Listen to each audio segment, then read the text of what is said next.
Bienvenue sur iChronique, la chaîne numéro 1 sur le grand banditisme. Attention, notre but n'est pas de glorifier la délinquance ou les actes criminels. Pour nous, il s'agit de raconter ces faits et apprendre à connaître un monde envahi par des fantasmes de réussite et d'argent. Bien souvent, les conséquences de ces actes sont la mort, la détention et une vie faite de violence et de cavale pour leurs acteurs. Nos films racontent leur trajectoire.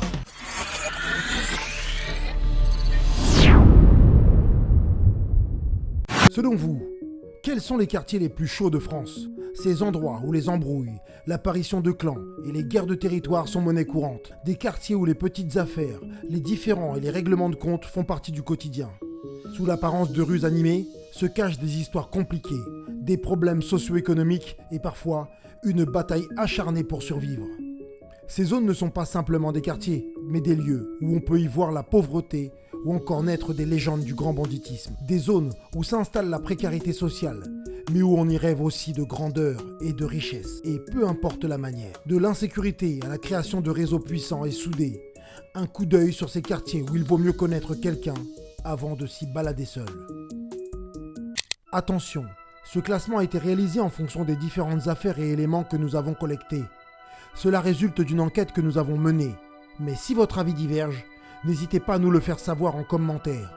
Nous sommes toujours à l'écoute et friands d'en connaître un peu plus. Nous tenons aussi à exprimer le plus grand respect que nous avons pour tous les habitants de ces quartiers.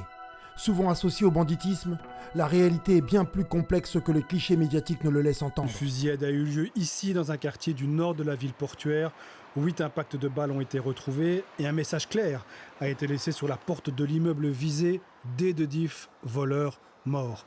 Pour le parquet d'Anvers, il est probable qu'il s'agisse d'une affaire liée au trafic de drogue. Des rafales à l'arme automatique sous les fenêtres des habitants. Intimidation, règlement de compte, enlèvement, braquage, des scènes violentes régulièrement diffusées sur les réseaux sociaux. On se dit mais ils vont tirer sur tout le monde, c'est pas possible. Les habitants sont avant tout des citoyens, des voisins, des maires, des membres de famille. Si certains peuvent défier la loi, nous savons qu'un grand nombre aspire à une existence meilleure, cherchant des opportunités malgré les défis. La Paillade, Montpellier. La Paillade n'est plus. Le quartier a été rebaptisé par le maire Georges Frêche en 2000. Ah ça ira, ça ira, ça ira, les aristocrates de la Bastille. Ah ça ira, ça ira, ça ira, les aristocrates on les pendra. La raison? Son image, trop négative. Mais les Montpelliérains l'appellent toujours la Paillade. Elle est toujours présente dans la mémoire collective héroltaise. La zone reste l'un des quartiers les plus chauds de France. Mais la Paillade, c'est quoi? Aujourd'hui, c'est la partie sud du quartier de la Mosson, une zone à l'ouest de Montpellier, peuplée d'environ 25 000 habitants. Un peu à l'écart de l'urbanisation de la ville, la construction de la Paillade a commencé dans les années 60. Le but? Pallier à un déficit de logement. Il faut aider l'agglomération montpelliéraine à accueillir les rapatriés d'Algérie, mais aussi les jeunes issus du baby-boom. Le secteur bénéficie des meilleurs équipements de Montpellier. Et pourtant, le chômage ne fait que grimper. En 1997, il faut créer des emplois. La Paillade devient alors une zone franche urbaine. Et en 2015, l'endroit devient un quartier prioritaire. Pourquoi? Le taux de pauvreté élevé. 61% en 2018 pour la Paillade, contre 15% à l'échelle nationale. Avance rapide jusqu'en 2020. La Paillade est le théâtre de 7 fusillades. Le quartier est même devenu l'une des cibles du dispositif Reconquête républicaine. Objectif? Lutter contre la délinquance et les trafics en déployant des moyens de police supplémentaires dans certaines zones. En 2022, l'Hérault, c'est plus de 400 opérations de lutte contre les stupéfiants et une hausse de 95% des saisies de cannabis. C'est donc près de 6 tonnes saisies juste pour cette année. Le 1er novembre 2020, une fusillade a été filmée au niveau de la tour d'Assas. Située au sud de la Paillade, elle est considérée comme l'édifice le plus haut de la région. La vidéo a tourné sur les réseaux sociaux. On peut y voir 6 hommes cagoulés en noir vider leur kalachnikov.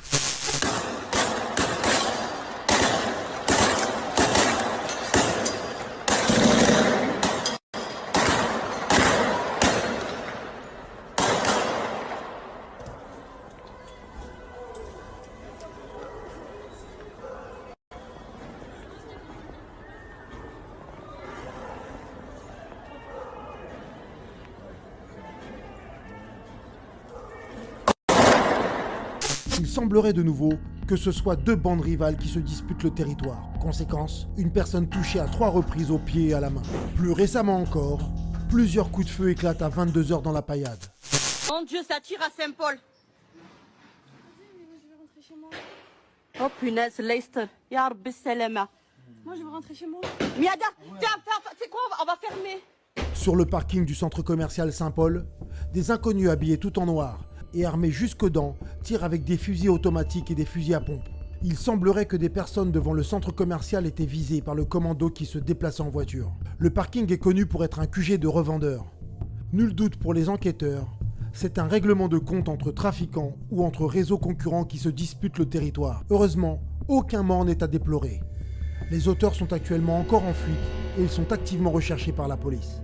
Pas plus tard qu'en juin 2023, la Paillade est l'un des quartiers qui s'embrase le plus après l'affaire Naël. Des émeutes violentes éclatent, des voitures incendiées, des arbres et des poubelles brûlées, des commerces vandalisés. Les habitants sont bouleversés par les dégradations. En direct de la Paillade. C'est la guerre, c'est n'importe quoi. Ils ont commencé à dire on brûle ça, on brûle pas ça. Après moi je trouve que c'est pas bien ce qu'ils ont fait. Des enfants de 8 à 13 ans participent aux émeutes. Le bureau de police de la Paillade est aussi pris pour cible.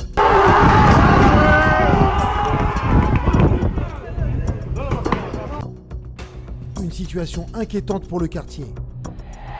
Un quartier où les règlements de compte, le trafic de drogue et les fusillades sont fréquents. Mais la Paillade, c'est aussi là que naissent et grandissent certaines figures du grand banditisme, comme à Saint-Paul, où un gang familial a pris le contrôle du plus gros point de deal il y a quelques mois. L'affaire étant toujours en cours, nous sommes dans l'obligation de protéger leur anonymat. Le clan, composé du père, de ses fils et de ses neveux, a chassé tous les autres trafiquants du territoire. Un clan déjà connu de la police. Leur dernière arrestation s'est soldée par une course-poursuite avec la BAC. La famille fait dans l'importation de grosses quantités de drogue depuis le Maroc et les Pays-Bas. Cannabis, cocaïne et héroïne. Ils sont 2 commerces dans la même rue, une épicerie et un café à Plan-Cabane. 2 commerces qui sont utilisés comme un véritable supermarché de la drogue selon les enquêteurs. Leur objectif, étendre leur territoire et prendre le contrôle de points de deal permanents pour pouvoir faire des drives ouverts 24 heures sur 24. Et le clan ne recule devant rien pour parvenir à ses fins. Ils ont provoqué une rixe violente en plein jour à la terrasse d'une brasserie sur le cours Gambetta.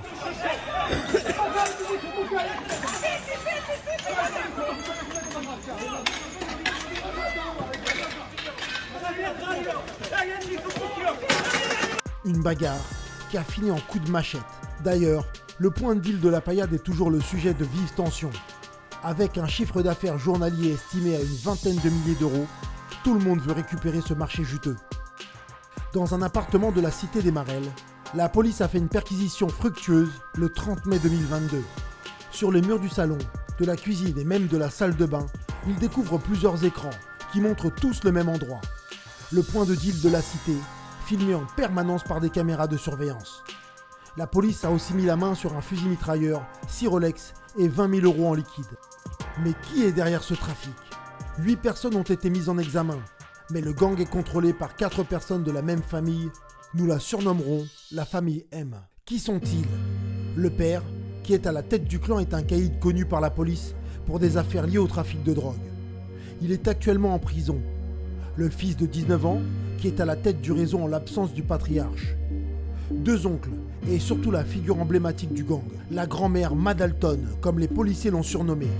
Une femme âgée de 66 ans qui s'occupait du conditionnement de la drogue, un trafic dirigé d'une main de fer, et qui arrosait une grande partie de la ville.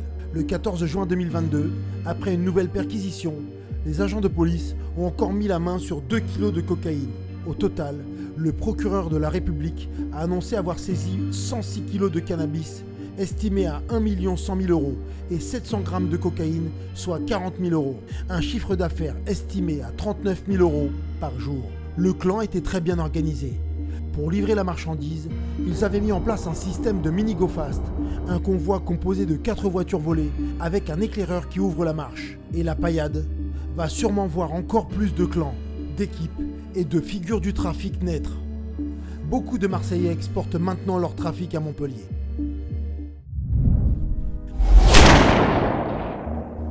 Val-Fouré, Mantes-la-Jolie.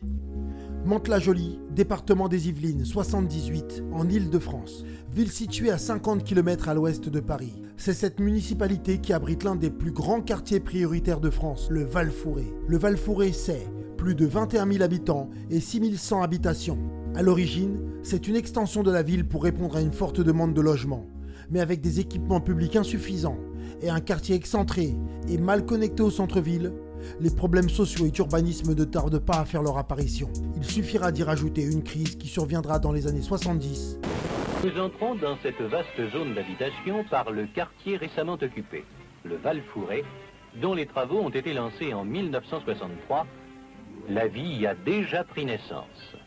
Nous longeons des HLM. Pour que ce quartier, pourtant prometteur, parte à la dérive. Délaissés des pouvoirs publics et coupés du reste du monde, les habitants de ce quartier sont livrés à eux-mêmes. Alors un sentiment d'injustice va naître. S'il y a du vol, c'est normal, je trouve qu'il y a du vol à Mantes. Je trouve ça normal. Quand des gens vont chercher du boulot, à peine ils frappent, on leur dit non déjà, ils sont même pas rentrés dans la boîte d'intérim, ils leur disent non, je peux pas comprendre. Par contre, c'est un ghetto le Val-Fouré, hein. Des dates importantes vont marquer l'histoire du Val-Fouré. Samedi 25 mai 1991, la France fait face à un contexte national de violence urbaine. Et Mantes-la-Jolie ne fera pas exception. Les policiers eux-mêmes étaient-ils au courant? Savaient-ils qu'Aïssa Ish avait besoin de médicaments? C'est l'une des questions inévitables sur les circonstances de sa mort. Aïssa Ish est un garçon de 18 ans, frêle et à la santé fragile. Il va à une fête de quartier, des bagarres éclatent entre la police et les jeunes. Les renforts arrivent. 7 policiers vont dans une allée pour arrêter un groupe de jeunes qui prend la fuite. Aïssa en fait partie. Il est vite rattrapé par les CRS et il est confié au gardien de la paix de Mantes-la-Jolie. Bruno Lefebvre, 29 ans, Éric Matelin, 28 ans et leur chef, Jean-Baptiste Batistuta, 43 ans. Le jeune est placé en garde à vue pour avoir caillassé des voitures de police. Mais la pièce est mal ventilée. Aïssa est asthmatique, stressé et roué de coups par 2 agents. Sa garde à vue est prolongée et il est privé de ses médicaments dont il a besoin pour soigner des problèmes respiratoires. Des médicaments qui auraient pu lui sauver la vie. Il est malade, c'est un garçon qui est malade et je voudrais lui donner des médicaments au cas où il le manque. Ils m'ont dit c'est pas possible. Le 27 mai 1991, il fait une crise d'asthme aiguë. Ce sera sa dernière. C'est alors que vont éclater des émeutes. 3 semaines de pillage, d'alerte à la bombe et de rodéo sauvage qui auront comme point de départ le Val-Fouré. Le 9 juin 1991, des policiers mettent en place un barrage à l'entrée du quartier. Une voiture ne s'arrête pas. Marie-Christine Baillet, une policière de 32 ans, se fait faucher par le conducteur, Ladj Saïdi, un jeune qui est à bord d'une voiture volée. Elle mourra le matin même suite à ses blessures. Ce soir, les enquêteurs se posent toujours 2 questions. La première, quelle est l'identité des jeunes qui étaient à bord de ces véhicules volés et dont l'un a heurté de plein fouet Marie-Christine Baillet, un gardien de la paix de 32 ans. Le SRPJ de Versailles a entendu toute la journée les témoins, mais pour l'heure, personne n'a été interpellé. Au même endroit, Pascal Iblot, un autre agent, utilise son arme pour arrêter le conducteur d'une voiture à 60 mètres de distance. Il tire 3 balles blindées en sa direction et il blesse mortellement l'un des passagers, Youssef Kaïf. La raison reste aujourd'hui encore très floue. Les versions se contredisent. Selon Iblot, les jeunes au volant auraient menacé sa vie. Pour beaucoup de jeunes du quartier, tirer 3 balles à 60 mètres de la voiture était un geste excessif. Depuis cette affaire, l'endroit est devenu une zone urbaine sensible. Depuis 2012, le Val-Fouré est classé zone de sécurité prioritaire. Les effectifs de police nationale sont renforcés. Cette fournaise a engendré des individus voulant s'en sortir coûte que coûte. L'un d'eux s'est démarqué de la masse. Surnommé le Queuture, c'est aujourd'hui une légende du banditisme. Décrit comme bagarreur, il se fera remarquer lors de ces mêmes émeutes de 1991, lorsqu'il initiera la méthode de la voiture faucheuse. Il foncera seul, à bord de sa voiture en direction d'un cordon de sécurité de police. Il n'y aura aucune victime et il ne sera pas reconnu. Quelques jours plus tard, c'est lui que Ladj Saïdi imitera. Il fera, lui, une victime. Membre d'une fratrie de 7 garçons et une fille, le Queuture est décrit comme un garçon charismatique et influent dès son plus jeune âge. Il n'y avait aucun doute dans le quartier. Ce personnage énigmatique allait marquer son époque. Il est à la manœuvre des premières émeutes qui vont embraser la ville de Mantes-la-Jolie. Mais le Queuture est un touche-à-tout. Il passe de faucheur en voiture à braqueur. Il s'attaque aux banques et au comptoir. Il se forge très vite une image de personne redoutable, respecté de tous, mais aussi craint par tous ceux qui gravitent autour de lui. Dans un contexte où l'on commençait à peine à parler du cannabis, le Queuture importait déjà des kilos de cocaïne et d'héroïne. Et ses ambitions ne font que grandir. Il décide de passer les frontières nationales. Il troque le simple braquage de comptoir contre des attaques sur des institutions financières en France, mais aussi en Allemagne et au Danemark. Mais c'est dans ce dernier pays que ce destin aurait pris une tournure tragique. Selon nos investigations, il aurait été abattu après le braquage d'une banque danoise. Mais même son décès sera fidèle à la légende qu'il a laissée derrière lui. La vérité restera insaisissable. Mais le Couture n'était pas qu'un braqueur de banque ou un trafiquant. Il aimait profondément son quartier. Il aurait créé une chicha dans la cité et aussi la première boîte de nuit du Val-Fouré. Aujourd'hui, son héritage survit à travers sa famille. Propriétaire de nombreux restaurants dans la zone, il serait aujourd'hui millionnaire, même si l'origine de leur fortune reste le sujet des rumeurs. Pour beaucoup, elle proviendrait du trafic de stupéfiants. À l'heure actuelle, le Couture reste encore entouré de mystères et de légendes. Villeneuve, Grenoble. Grenoble fait face à une vraie prise de pouvoir par la délinquance. Dans plusieurs zones de la ville, les lois ne s'appliquent plus. La police n'arrive plus à pénétrer dans certains secteurs. Le quartier de la Villeneuve, créé en 1972, est le fruit d'un projet social de développement du territoire. Aménagement olympique, grands bâtiments et de nombreux espaces verts. Il est imaginé comme un décor paisible et apaisant. Mais ces architectes de ces ensembles de barres de logement n'avaient pas prévu d'offrir des camps retranchés à l'activité criminelle.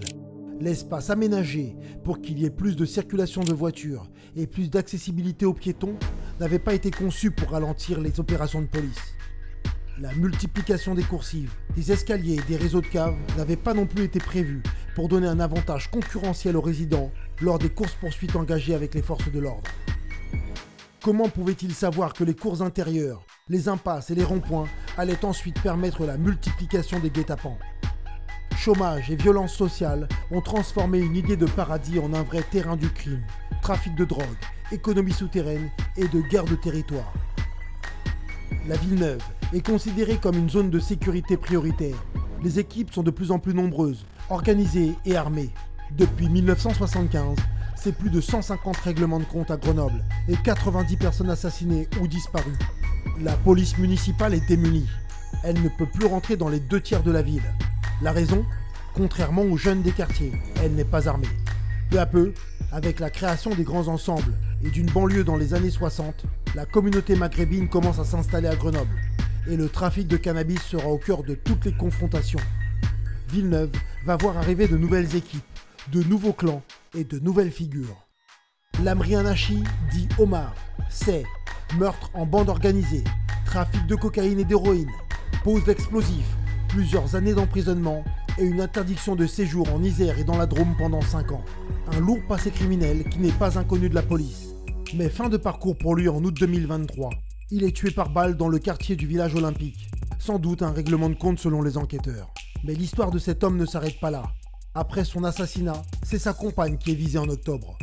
Au même endroit, 2 hommes ont tiré à l'arme automatique sur une Renault Twingo. C'est la voiture de la femme d'Omar. Personne n'a été blessé, mais qui sait quand un nouveau règlement de compte aura lieu. Avant la communauté maghrébine, c'est avec la mafia italienne que l'histoire de Grenoble est étroitement liée.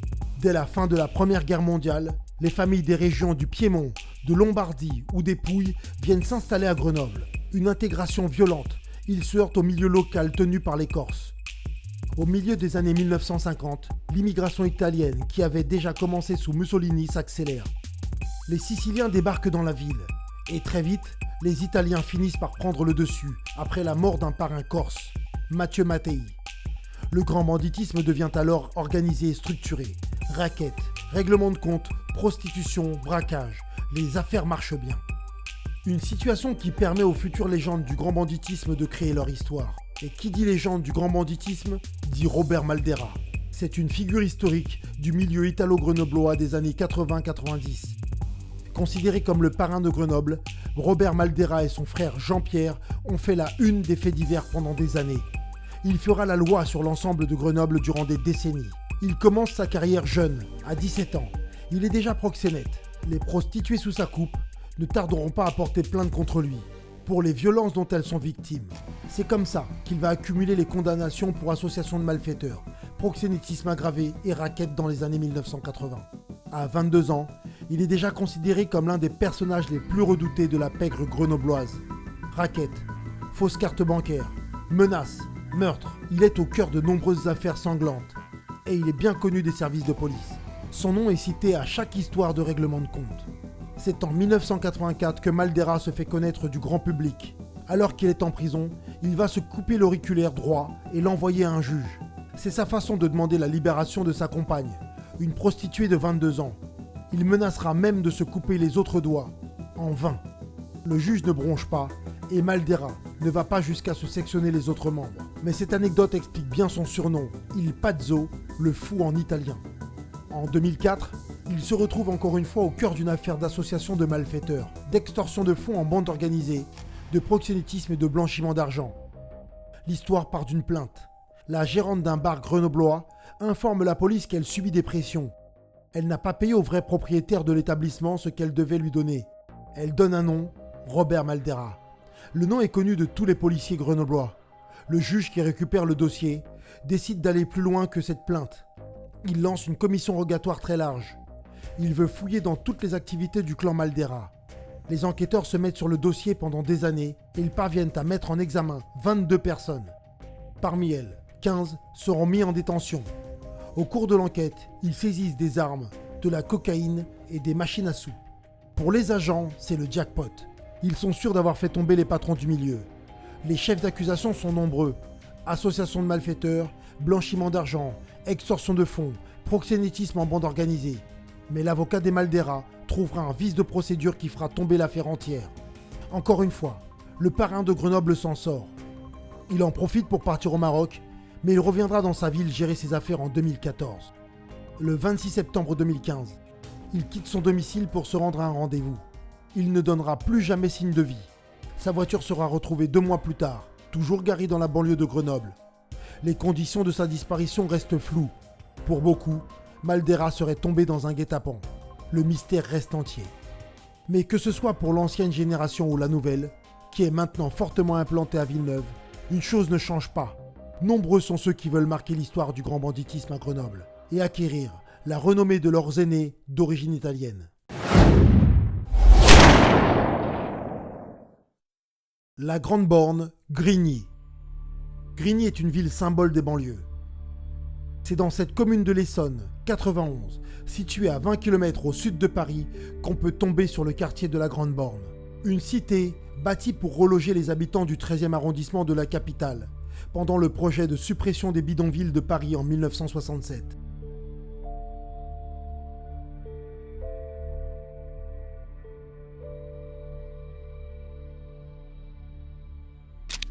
Les architectes chargés de l'édifier avaient pour objectif de créer des aménagements radicalement différents de ceux qui avaient marqué le logement social jusque-là.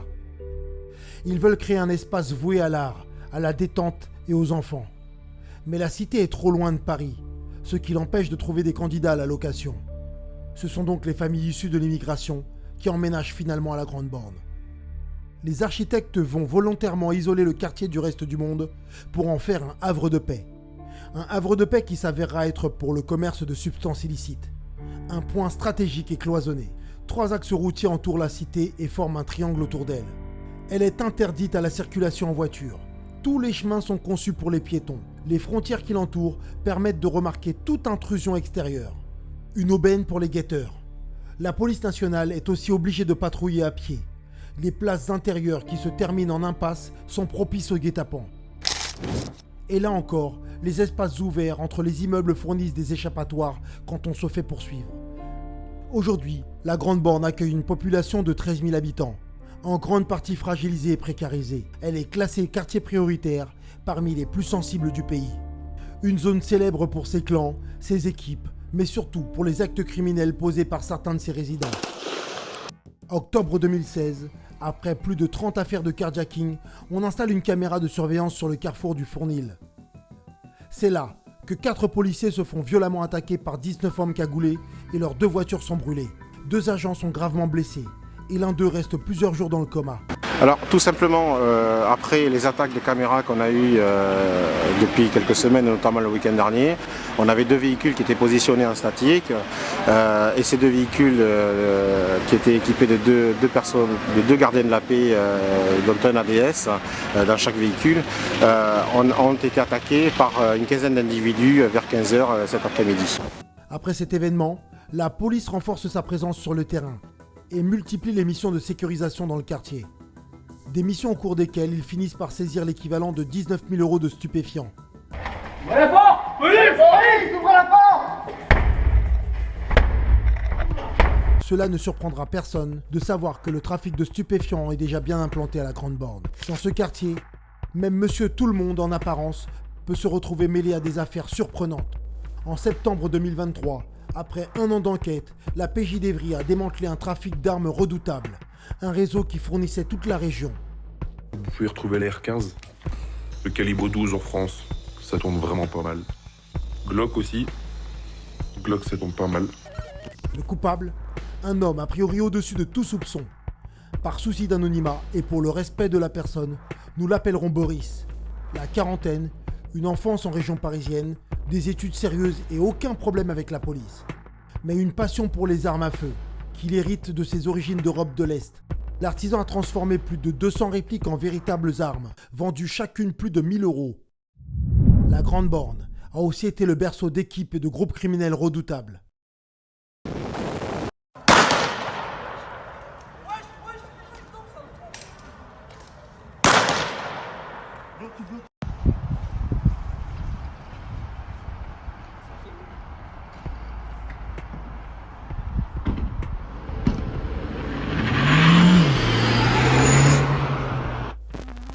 La bande connue sous le nom du gang à la Porsche.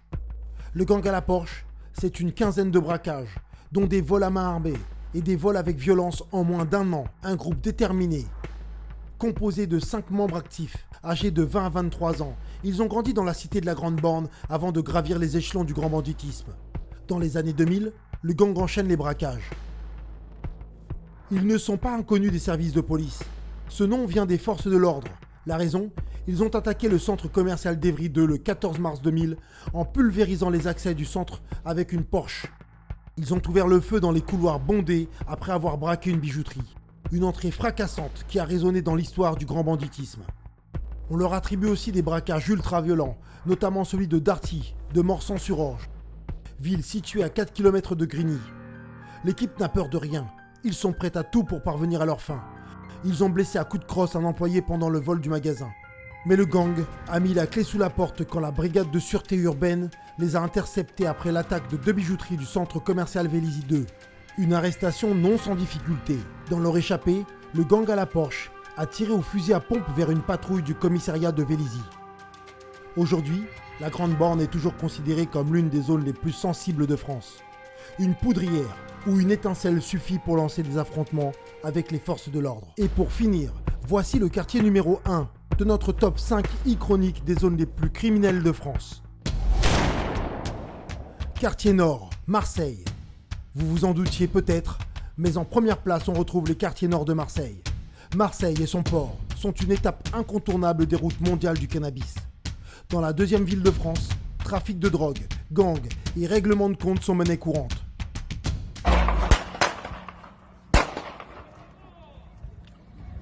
C'est où?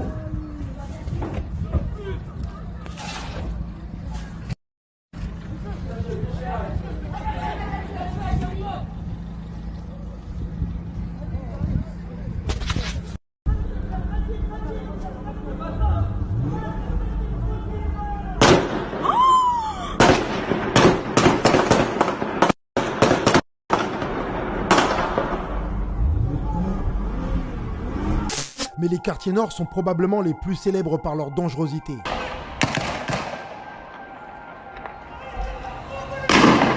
Les 13e, 14e, 15e et 16e arrondissements, ceux qu'on appelle quartiers nord, regroupent environ un tiers de la population de la ville, soit environ 250 000 habitants. 117 000 d'entre eux vivent dans un quartier prioritaire. La misère est partout, comme dans cet immeuble en péril, avec ses immondices qui jonchent la cour intérieure. Un immense cloaque à ciel ouvert.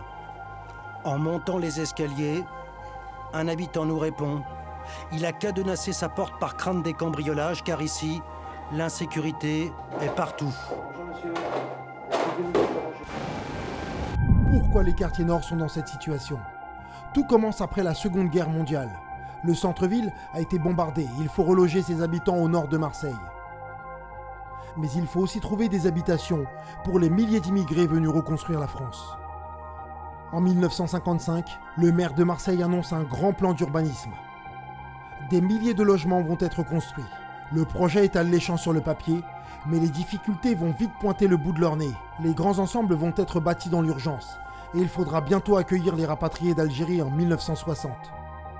Des bidonvilles vont commencer à s'installer durablement dans le paysage. Dans les cités, l'intégration des populations étrangères se révèle complexe, entre racisme, pauvreté et manque de perspective. On ne peut pas discuter avec des femmes algériennes comme on discute avec des femmes françaises. Ça, c'est impossible. La plupart du temps, ils ne comprennent pas le français.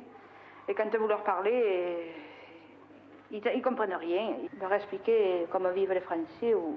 Non. Chacun chez soi. Les jeunes commencent à se regrouper et ils tombent dans les petites affaires pour s'en sortir. Chemin direct pour emprunter l'autoroute du grand banditisme. Les habitants des quartiers nord vivent donc dans une zone enclavée et inégalitaire. Le manque de transport rend l'accès au centre-ville difficile et contribue à confiner la population dans leur cité. Vous aviez probablement deviné que la première place de ce classement leur serait attribuée. C'est parce qu'ils attirent l'attention médiatique du pays.